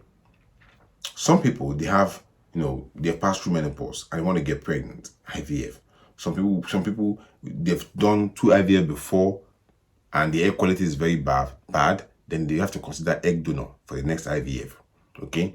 Before IVF is done on you, that is before egg transfer, we must always scan you to ensure that there's no fluid in the womb that can destroy implantation or disturb implantation of the transferred egg. Sometimes during IVF, you're going to need egg donor. You've done your test, suddenly we realize that your AMH is very low, your egg quality is poor, or you did a mock transfer and we found out that you have issues, or we try to stimulate your ovaries to get eggs, we can't get any eggs retrieved. You might need egg donor in such cases. And in very rare instances, we might need to consider surrogate, where we have to collect the eggs from you and transfer into the surrogate. Or basically use egg donor, you get pregnant and we put into the surrogate. We can do that at the ATG IVF Center. If you come to us, we'll take you through all that. But because we're going to be doing extra things like egg donor and other things like that, they'll carry some extra charges as opposed to the usual 1 million naira for the IVF. Our 1 million naira for IVF does not include drugs. The drugs are very, very affordable. We can get a pharmacist specialist to supply you the drugs. But the cost of IVF at ATG IVF Center, if you're not using egg donor, you're not using sperm donor, simple using your own egg, your own sperm, is 1 million naira, discount to all members attending today. Okay, but it does not include your drugs. Your drugs will probably be about 300, 400 or 500 max. Okay, because the drugs are always changing with the exchange rate in naira. But even our cost consumables at the IVF Center changes too because of the naira. We have to buy consumables, but we'll try and reduce the price fluctuations. We will handle any loss from our side. But the drugs, the pharmacist, drugs are difficult. They are imported. So the prices are never stable. So the cost of drugs are totally exclusive of the 1 million naira for the IVF. Okay. If you've had a previous IVF is failed before, maybe twice, before the third IVF, please sit down with the doctor and discuss. It's always very, very good for you to consider doing hysteroscopy before any repeat IVF. In fact, if you've done your first IVF and it fails, I'll suggest you get hysteroscopy done before the second one. Hysteroscopy is basically to look into the womb cavity to see what could be wrong. Is it implantation failure? Is it part of the womb that is not, there's issues in the womb cavity causing the failure? Because you don't want to embark on an IVF journey again and lose. IVF is expensive. It's mental torture, mental toll, and draining, and physically draining for couples to go through IVF, then suddenly have failure. And whenever a couple have failure from IVF, I feel sad and I feel pain, because if you look at the cost, it's not joke. I know in Naira, if you look at IVF all over the world, Naira is cheaper, Nigeria is cheaper, but still yet it's expensive, to be honest. And it's so much expectation, and suddenly, so if you've had a failed IVF before, get a hysteroscopy done before the next attempt, please. Sometimes even before we do IVF, we realize that your cervix is blocked, so we can't really do egg transfer. In such a case, if you have a cervical stenosis from previous infection, previous treatment on your cervix, previous D&C, it's always good to consider doing a hysteroscopy and cervical dilatation before your next IVF, okay?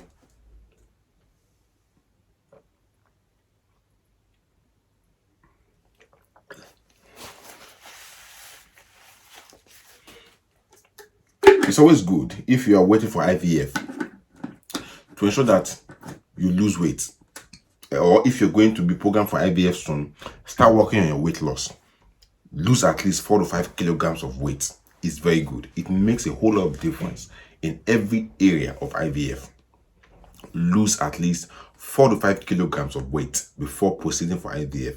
You will be surprised how easier and how successful IVF can be. See, by losing that weight, you probably make yourself healthier, definitely, and it make your IVF transfer easier for the doctor. And also, the body is usually in top shape to receive the egg because your body is working at its best. Enokwe, Mabel, welcome. And during IVF too, we have options for family balancing, where people want to choose the gender of the egg before it's transferred into them and all that. We can do that too at the ATG IVF Center, gender balancing, family balancing, we call it. Now, I'm going to open the floor for questions shortly because people are already itching to ask questions. So if you have any questions now, please pop your questions on the screen and let's answer questions, okay?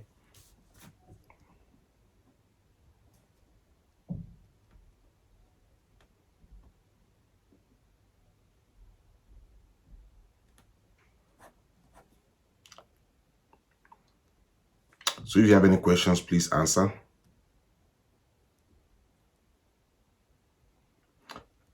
I want to answer, okay? So there was a lady that was asking a question before. This is the time to answer your questions. Put your questions on the screen. Let us answer these ones, okay? Please, please, please. Well, because I want to ensure that we keep our discussion to about 9:30. If we have to, we can extend it to 9:45. But if you have questions, please ask them now and let us answer them. So I'm coming closer to the screen so I can read the questions better. Okay, so ask your questions now. Question time open. So moderators, can you please help me keep attention? In case I miss any question, you can put it on the screen. Let our question be well organized. If you have any question, put them on the screen. Moderators, please pay attention. If I miss any question, please help me capture them and repost them, please, okay?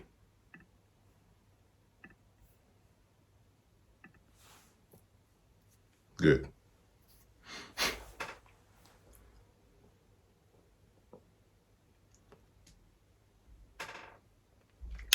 Osaroge is asking a question. How can I get in touch with you personally? Physically, I'm not in Nigeria. I'm in UK. If you want to discuss with me through my WhatsApp information, you can go through our premium services.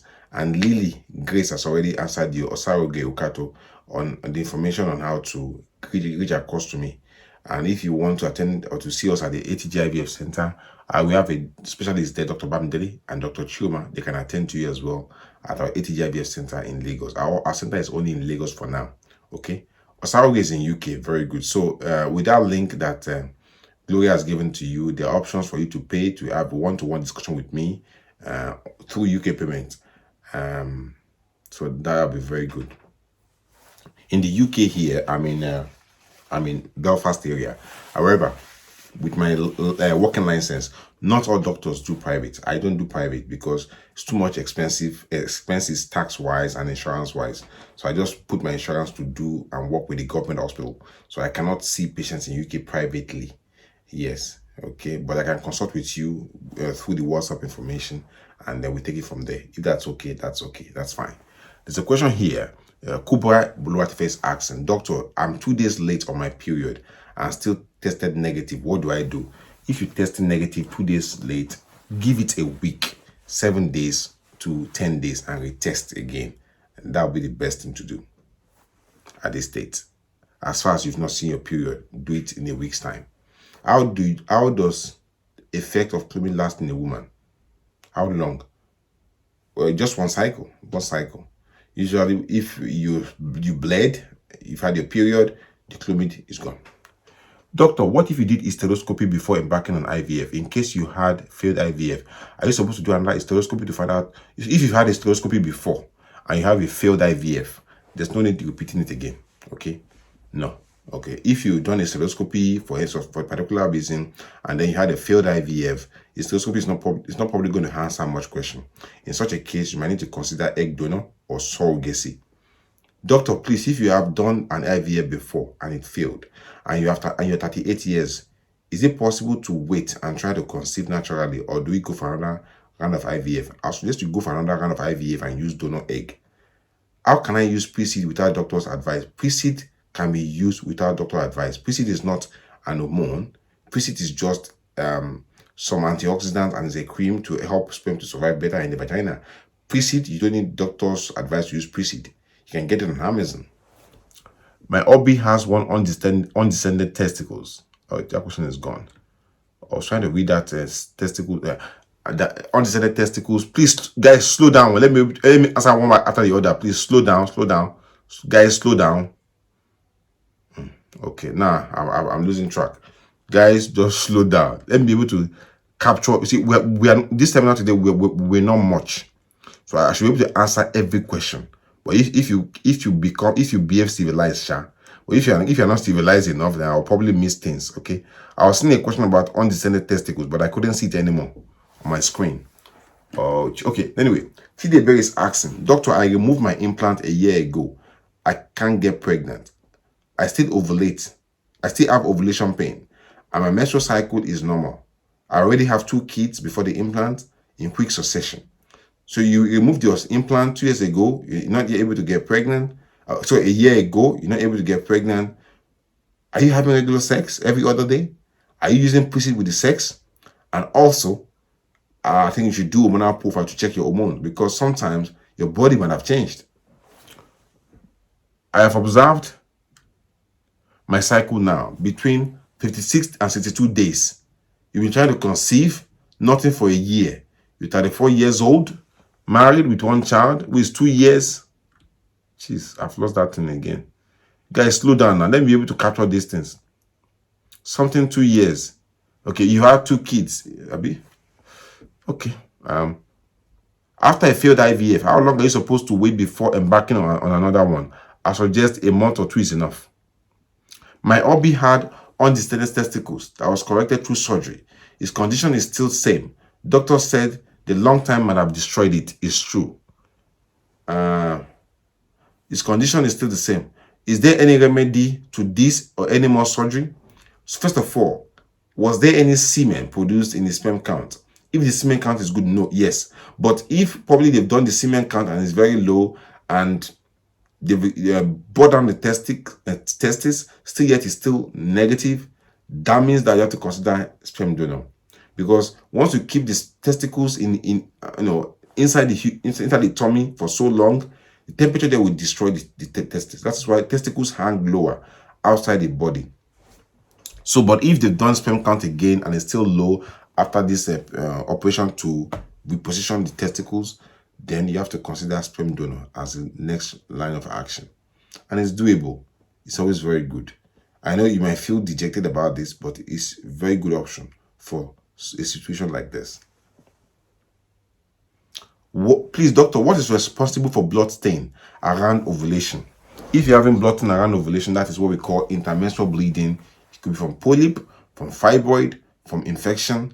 Get a scan done and get a hysteroscopy done. Doctor, how can you track your ovulation if you have a regular cycle? Like I said at the beginning of today, if you have a regular cycle, you can't track ovulation. I said at the beginning today when I was talking about ovulation at the beginning, that was the first thing I discussed today. If you have a regular period, you can't track ovulation. Just forget about it. Okay? But 80% of women will have regular period. But if you have a regular period, forget about tracking ovulation. Just focus on having regular sex. All right? I'm sorry to say that. I'm just trying to be honest. I don't want to lie to people. I don't like lying to people. I say things as it is. Okay. So if you have missed your question, please This is time to ask them, because I think people are slowing down now. So if I've missed your question, this is the time to ask them. Let us trash them. Please, please, please, let us ask them. Okay?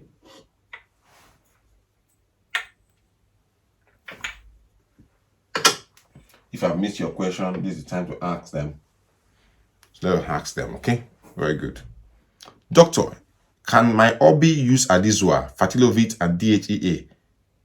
It's only for women. See, your husband can use Adizua, okay? He can use Fertilovit for men. We have two Fertilovit. There's Fertilovit for women, there's for men.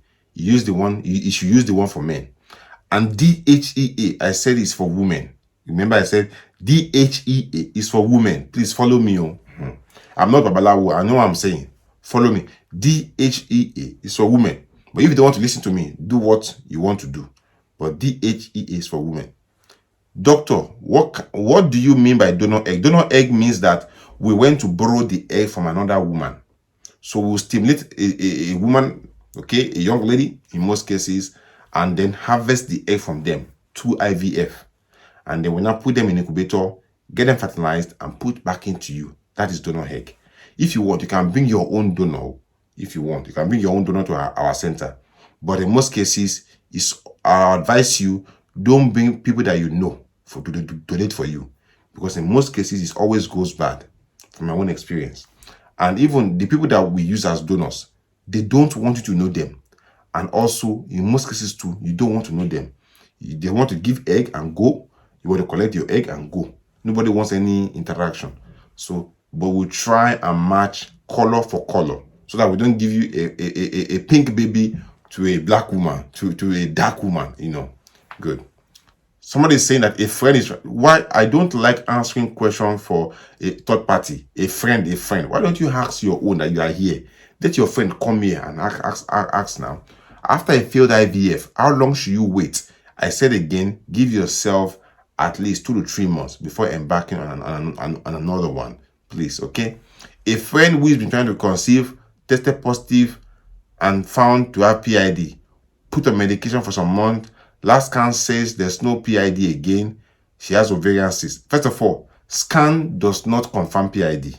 That's the honest truth. Let me tell you, there's no way a scan can confirm PID. By the time your scan is saying that you have PID, that means that PID is very, very bad. That means that PID has become a tubo-ovarian abscess. Okay? A scan can suspect PID. But if you suspect PID, you do a test vaginal swab and you treat that PID for whatever it is. Okay? And many organisms can cause PID. We do for the one that's causing your own PID and we treat it. You were diagnosed with PCOS in 2018 and your period has been between 32 to 36 days. But currently you're on day 54 of cycle, making you worried. I'm worried too.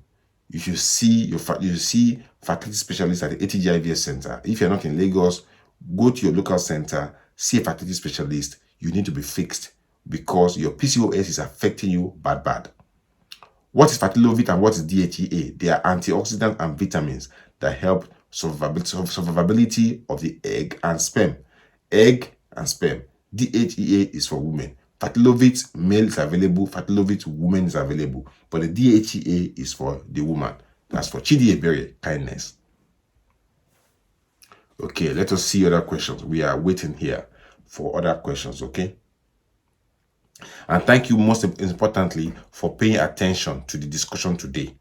Ewudo Chioma Okereke is asking, when both fallopian tubes are not demonstrated and no peritoneal spill of contact was seen, what is to be done? That means that the tubes are blocked. Okay? Whenever you see exactly what you've said here, it means that the tubes are blocked. It means that we've looked at you. So this is what happened for Chioma Okereke. So basically, this is your womb. Chiwendu, hold on. Chiwendu, hold on with your question. Anybody after Chiwendu, hold on. Let me answer this question first of all for Okereke. Anybody after Okereke, just hold on. So Chiwendu, hold on. Now, this is your tube for Chioma. No, this is your womb, sorry. Okay? And that's tube, egg, opening of the tube, egg. Okay? Good. we flush in a dye doing the X-ray test. The X-ray test is the HSG, and the dye is supposed to go through your tube and ideally spill out. The same thing on this side, spill out. If the dye does not spill, we say there is no spillage. That's what you said in your report. There was no spillage. If the dye cannot go through the tube, we can't demonstrate the tube. That's exactly what you said. And if we see that on both sides or on one side, it means that tube or both tubes are blocked respectively. So in such a case like that, I talked about it at the beginning of this topic today, that it has to be done HSG, IVF to get you pregnant. Now let's go back to question from Chiwendu or something. I missed that one. Okay.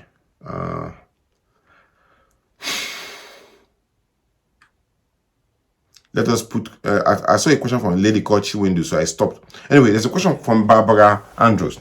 You observed your cycle is 52 days. I already answered that your, Barbara Andrews, I already answered your question about your irregular cycle. So, I already answered your question.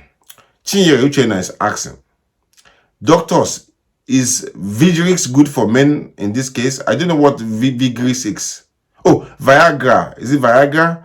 Viagra has nothing to do in this case. Viagra is only for enjoyment. Viagra is not for boosting sperm quality. It's not for boosting sperm transport. Viagra is only for enjoyment, for recreation. Remember I said that sex is for procreation, having children, and also for recreation, enjoyment. Viagra handles the part of enjoyment. Case closed. Nothing else. All right. So the next question. First, use face recognition. Sorry, my phone is picking my voice and it's trying to ask some questions from me. Apologies about that. So that is for that question. Let us clean this board so that we can take more questions as they come.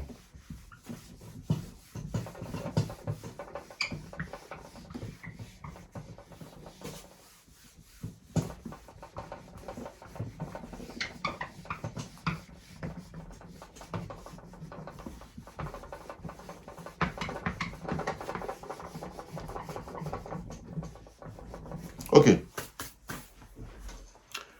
I have seen fertility doctors and the routine is the same. They keep administering Clomid. I observed that I don't respond to Clomid after 2 administration. As a matter of fact, I didn't respond to 150 milligrams in the 3rd administration with recent gynecologists, and that has been the case with others.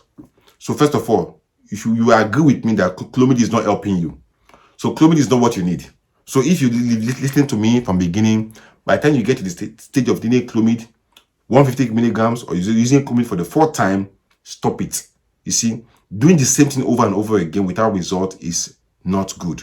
In fact, by some definition, it's the beginning of time wasting. You need to consider IVF at this stage. That's the honest truth. And you might well need egg donor if that happens like that. So that's the honest answer to your question, my sister, okay? And that question is for somebody called Precious Gold Edoja. Thank you. And Chitima, thank you so much, Anne. God bless you.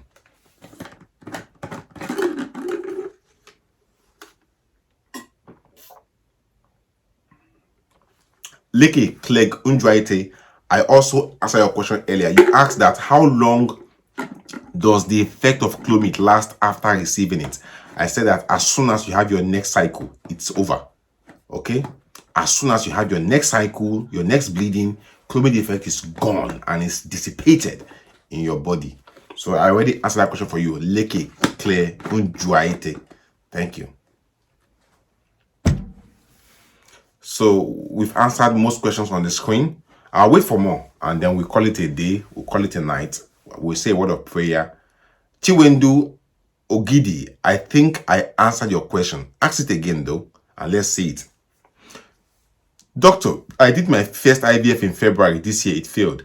I want you to follow me up. What do I do to what do I need to do? You're in Port Harcourt.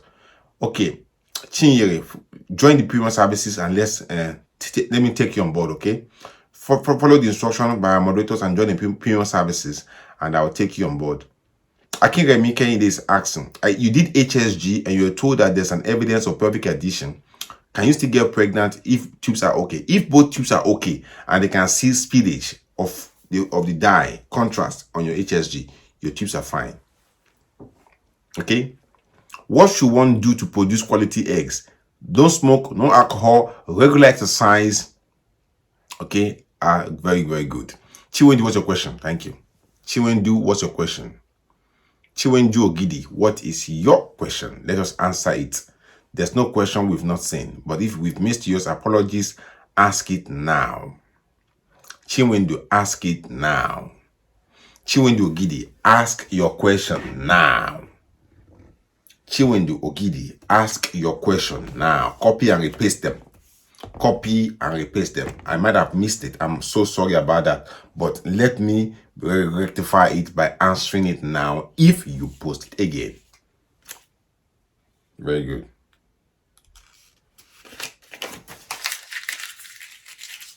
Chiwendu Ogidi, we're waiting for you to do the right thing.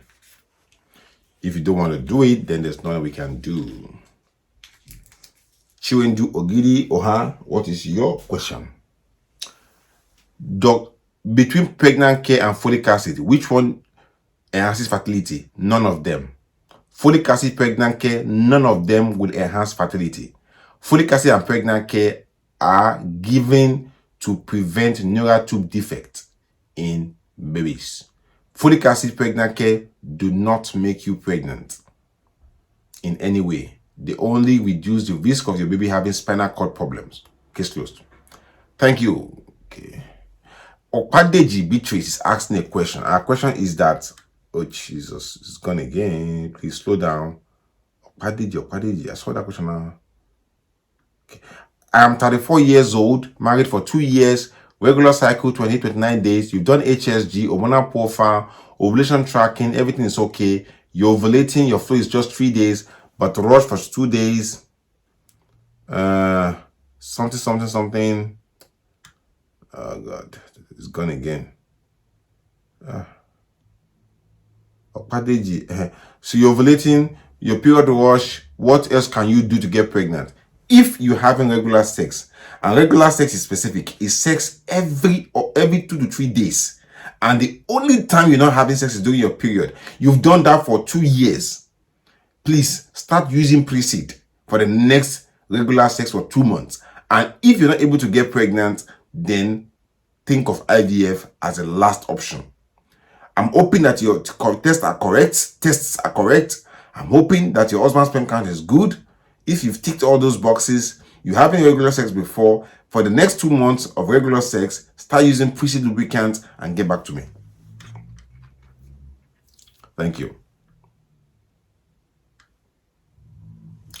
So, I think we've covered most questions anyway. So, let us say a word of prayer. All right. I'm hoping that most people had a good time today. I hope you had an amazing time with us today. I hope and I pray so. And my prayer is that we'll be able to add value. Okay.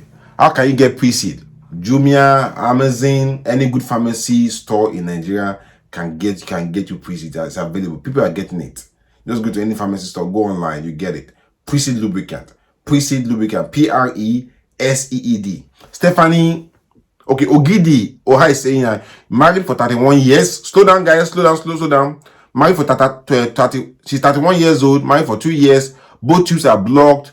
Doctors start to redo another lab, which you did, and right tube was okay. Okay, now we have 2 results. One says both tubes are blocked, one says one tube is okay. If one tube is okay, then if you are ovulating and your husband's sperm count is good, one tube is enough to get you pregnant. One tube is enough to get you pregnant. As far as your husband's sperm is okay, you're ovulating. If you ovulate from the left or right ovary, with that good tube can pick up egg from anywhere you ovulate from, okay? Now, there's a question before you with this question. That question is from a girl called Opadeji. Yeah, I already answered your question. Good. Thank you, Chidima.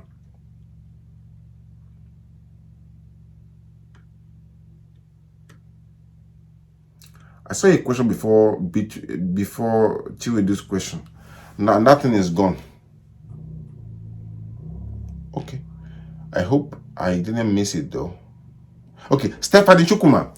Doctor, I had my first child in 2014. After 9 months, I took in, had my second baby, but later you took contraceptive injection, which lasts for a year.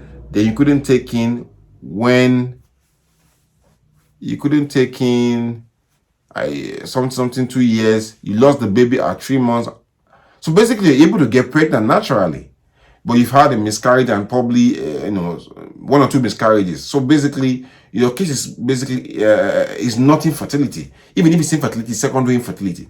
So, but like in life, things change. So let me talk to you.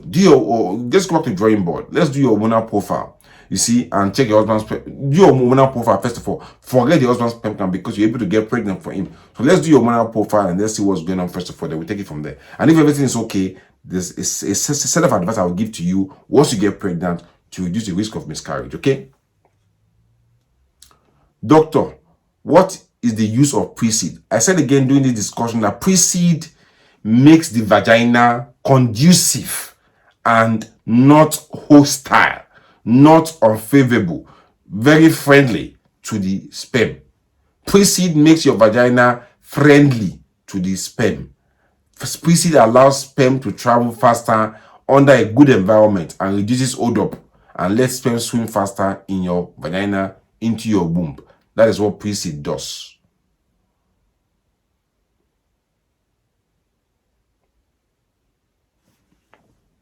From Okwadeji, she's saying that, doctor, what else should you do to get pregnant? Your period is flowing for 3 days, but that's fine. If it's regular, what you need to do is to have regular sex and use Precede. Someone is saying that, Chiwo is saying that after Clomid, nothing happened. Advice to remove fibroid because implant something you did on June 29. You want to take in, what else should you do? So you remove fibroid on June 29. Yes, you can start having regular sex now and use Precede Lubricant to enhance pregnancy. But if still yet you can't get pregnant too, after all this fibroid and Clomid, then start thinking. I'm hoping that you've checked the fact that are you ovulating? Are your tubes not blocked? If your tubes are okay, they're not blocked, you're ovulating, sperm is good, regular sex with Precede will get you pregnant. But if you can't get pregnant and you're doing that for more than 2 years now, then we have to consider IVF as a case of unknown cause of infertility. Yes, the between 2 days is okay. As far as your period are regular, 2 days is okay. There's nothing wrong with 2 days. As far as your cycle is very regular, there's nothing wrong with 2 days. There's nothing wrong with it. So let us pray. I think I've captured those questions I missed. Those questions I missed earlier, I think I've captured them.